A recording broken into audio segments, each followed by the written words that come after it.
안녕하세요, 김성태입니다.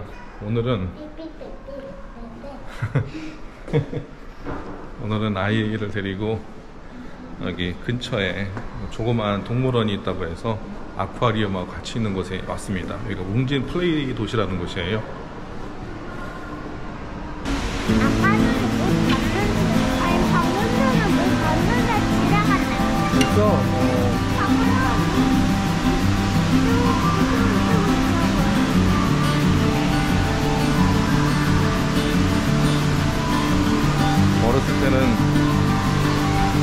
어렸을 때는 되게 무서워하더니 이제 별로 이런 거 안 무서워하네요.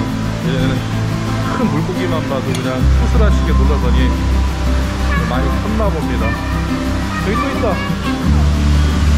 상어 조금만 거 좋아한다고. 아, 그래. 봐봐, 또 봐봐.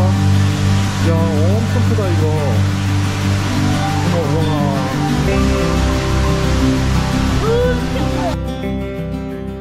오랜만에 둘째하고 데이트를 즐겼어요.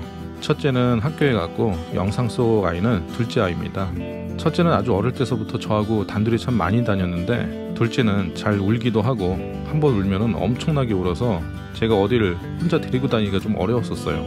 그런데 이제 이 녀석도 이렇게 커서 저랑 둘만의 시간을 보내게 됐네요. 아침에 일찍 부천에 있는 아쿠아리움에 가서 구경도 하면서 아이하고 참 좋은 시간을 보냈어요. 우리 둘째는 처음으로 아빠하고 단둘이 나온 게 너무 좋았는지 옷도 몇 번이나 바꿔 입고 예쁜 가방까지 둘러매고 저를 따라 나섰습니다. 영상에서는 잘 표현되지 않았지만 둘째 아이가 이날 너무 좋았었나 봐요. 목소리도 엄청나게 커지고 몸동작도 커지면서 막 오바를 하더라고요. 너무 좋아하는 모습을 보니까 이날 애를 참 잘 데리고 나왔다는 생각이 들었었어요. 사실 오늘 우리 애 이야기를 하려던 건 아니고요. 키즈 펜션에 대한 제 개인적인 생각을 이야기해 볼까 해요. 대단한 노하우는 아니지만 혹시 키즈 펜션을 염두하고 있는 분들이 있다면 한번 귀담아 들어주셨으면 합니다. 그리고 이거는 제 주관적인 생각이니까 이렇게 생각하는 사람도 있구나 하는 마음으로 편안하게 들어주시면 될 것 같아요. 키즈 펜션을 창업하는 이유가 뭘까요? 당연히 일반 펜션들에 비해서 좀 더 차별화된 컨셉으로 좋은 매출을 만들기 위함이죠. 그런데 요즘 키즈 펜션들을 보게 되면은 이제 거의 비슷비슷하게 가고 있죠. 넓은 거실에 놀이기구들이 잔뜩 있고 좀 더 고급 펜션은 프라이빗 수영장까지 갖추고 있어요. 이런 모습은 경기도부터 제주도까지 그 구성이 거의 비슷합니다. 이제 차별화가 아니라 고급화로 전환됐고 너무나도 많은 투자 비용이 들어간 키즈 펜션들이 많아졌어요. 그런데 그렇게 막대한 자금으로 키즈 펜션을 만들어도 성공만 보장이 된다면은 뒤도 안 돌아보고 돈을 쏟아부을 텐데 이제는 경쟁업체들이 너무 많이 생겨서 성공을 보장할 수는 없죠. 불과 3, 4년 전만 해도 풀빌라로 만들기만 하면 잘 되던 때도 있었어요. 그러니까 창업자들은 3, 4년 전보다 더 어두운 그 미래에 대한 예측이 불가능한 상태에서 수억에서 수십억을 투자할 것인가 아닌가를 고민하게 됩니다. 그럼에도 한 번도 숙박업을 해본 적이 없는 분들이 그렇게 과감하게 투자를 하는 걸 보면은 어떨 때는 참 걱정되기도 하고 놀랍기도 해요. 어찌됐건 이제 우리가 알고 있는 그런 키즈 펜션, 키즈 풀빌라에서 좀 더 차별화된 이미지가 꼭 필요하다는 것에는 대부분 공감을 할 거라고 생각해요. 이제 다시 이 시점에서 변화를 줘야 합니다. 지금 현재 많이 만들어진 키즈 펜션의 이미지로는 쉽지가 않아요. 그럼 인기 있는 키즈 펜션이 뭘까요? 부모가 판단하기에 아이한테 좋은 놀이시설을 갖춘 펜션이 인기 있는 펜션의 기준이 될 거예요. 물론 아이들도 좋아하는 시설을 갖추고 있어야겠죠. 그런데 우리 애들을 가만히 보면은 화려하고 멋진 놀이시설도 좋아하지만 허름한 동네의 놀이시설도 너무 좋아합니다. 시설의 수준이 높고 낮음은 어린이들 눈에는 크게 비춰지지가 않아요. 결국 결제를 하는 부모의 눈에 비춰질 뿐이죠.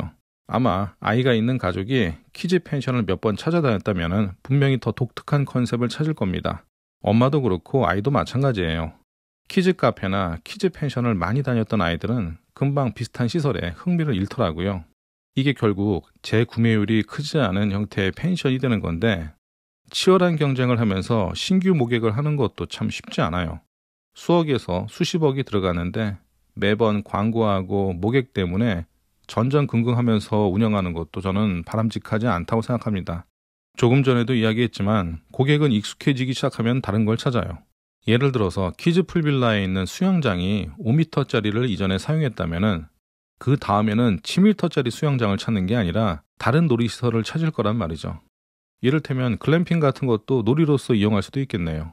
다시 좀 정리를 하자면은 최근엔 가격이 안 오른 게 없죠.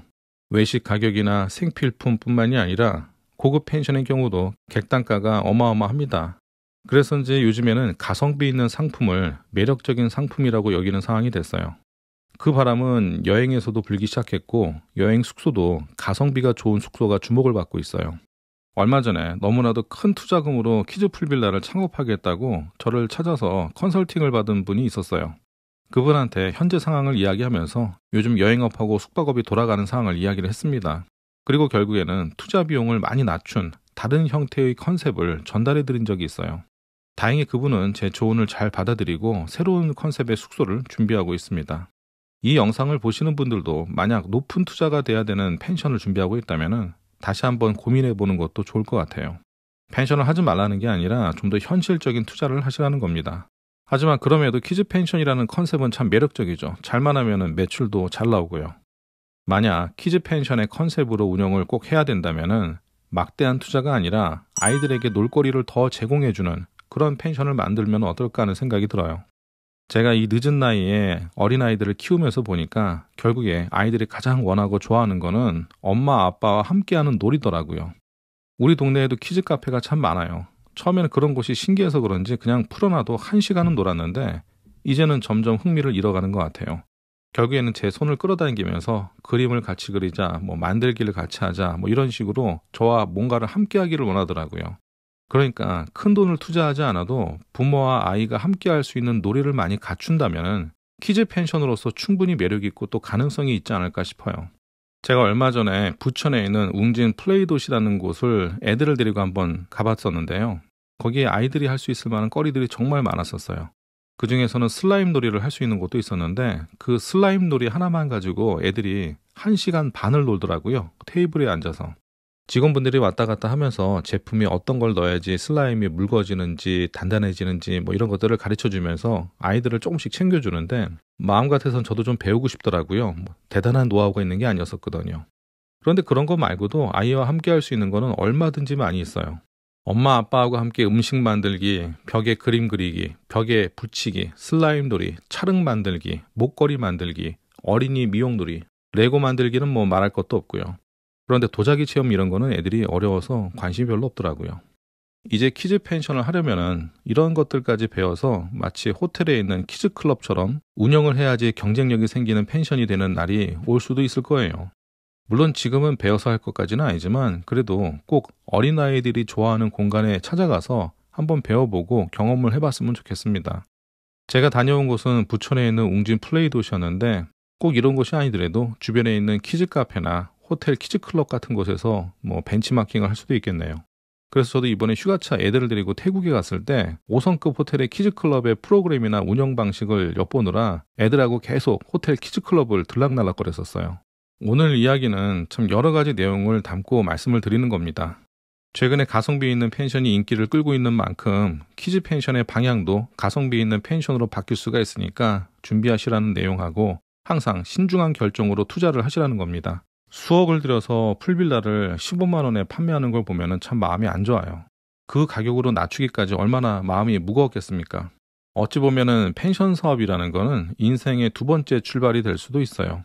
하지만 20대나 30대는 실패를 해도 다시 일어나기 어렵지 않지만 50대나 60대에 넘어지게 되면은 일어나기가 쉽지 않을 수도 있어요.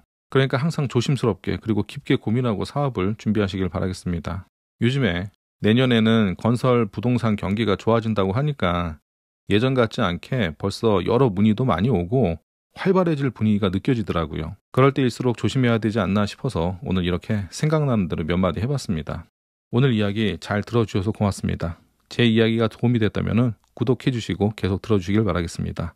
그럼 영상 마치겠습니다. 감사합니다.